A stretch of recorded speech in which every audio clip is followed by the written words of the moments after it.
I was very young, I used to tell my mother that I made the moon. And she would correct me and say, well, no, God made the moon. And I would insist, no, I made the moon.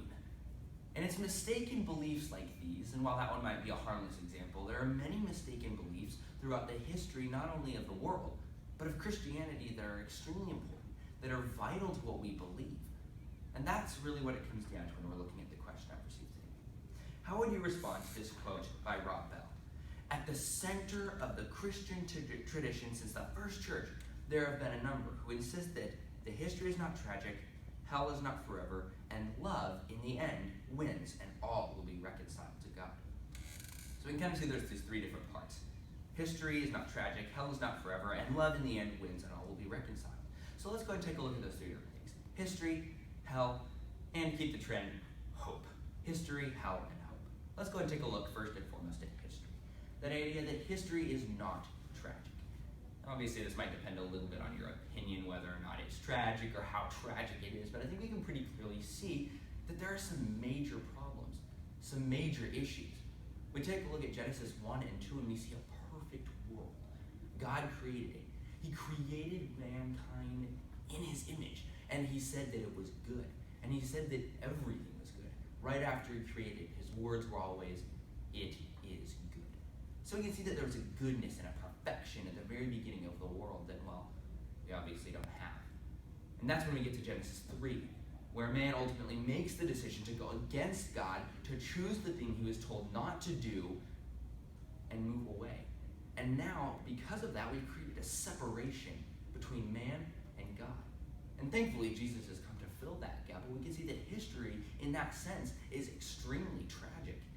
What we did against our Creator, against the one who loved us more than anyone else ever could, and then we decided to choose something else? That sounds pretty tragic to me.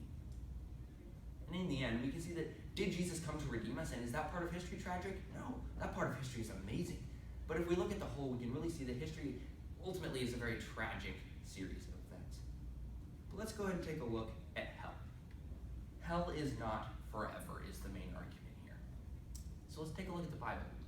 What does the Bible have to say about hell? Matthew 25:46, Jesus is speaking, and he makes things very, very clear. He says, then they will go away to eternal punishment, but the righteous to eternal life. And so we can see very clearly that regardless of whatever this belief is, it has continued throughout years and years and years of church history over and over and over again, that it's blatantly incorrect, unfortunately. Jesus very clearly states eternal punishment, not punishment for a time, not punishment for a little while, and then if you make up for it, you'll come back. Not I'll only punish you for a certain set of time, but eternal punishment. Well, what's the impact for us? Well, it makes a lot more of an impact on my end decision, whether I choose Jesus or whether I choose something else. C.S. Lewis puts it really well when he says, Christianity asserts that every individual human being is going to live forever, and this must either be true or false. Now, there are a good many things which would not be worth bothering about if I were going to live only 70 years, but which I had better bother about very seriously if I'm going to live forever. And I think he puts it really clearly and really well that we need to think about this very seriously. We need to consider this, because if I was going to live here on earth for 70, 80 years, then no, perhaps it wouldn't be a problem how I lived, or what I did, or what I believed in.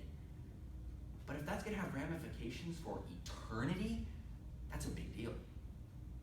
The preacher Francis Chan has a good analogy, and he brings out a really long rope, and he paints about an inch of it red. And he says, this represents your life.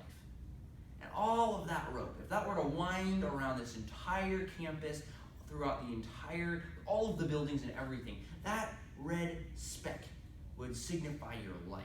And the decisions you do and the things that you make will continue to affect all the rest of the rope. And so you need to very seriously consider what we're thinking about and realize that there's a right decision to be made.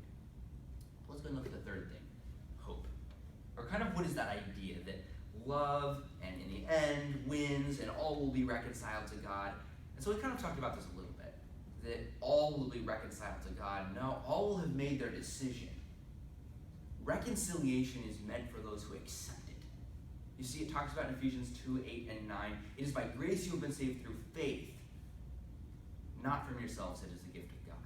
And if we don't accept that gift, if we don't have faith, and if we don't accept the grace that has been gifted to us, then no, there is no reconciliation left. Only fear. And that's when we have to step outside of that, and we have to realize that we do have a hope. But our hope is not in us. Our hope is not in, well, it doesn't matter what I do because I'm going to end up in heaven either way. Our hope needs to be in Jesus. So in conclusion, we see that there are some beliefs that are mistaken, like I made the moon. And many of them are not that harmless, unfortunately. And we need to learn what the Bible actually says. We need to learn what we actually believe, not only so that we can believe it, not only so that we can help other Christians, but so that we can spread that word to the rest of the world. Because that is our duty. That is our responsibility.